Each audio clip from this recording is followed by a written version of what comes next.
All right, I just wanted to do a short video to show you where you can find all your resources for your study buddies. Over here on the left menu, here's what is showing. Course homepage, course email, my grades, calendar, Blackboard help, my WNCC, and your Pearson My Lab math link. Then underneath that, you'll see my groups, whatever number you're in. It is going to show that study buddies number 1 or 2 or whatever.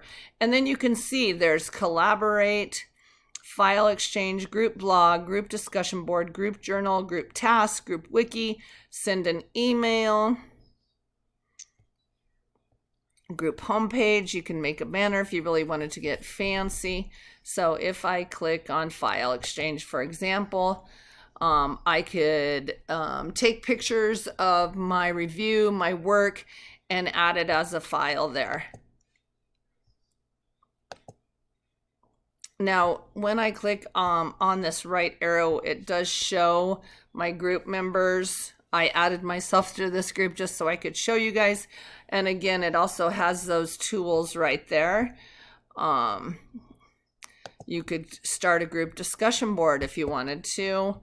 And if I clicked on that, I could create a thread. Hey, everybody, here's what I came up with. But they're all resources for your group to utilize. So I know you've exchanged cell phone numbers. A lot of you have already done that.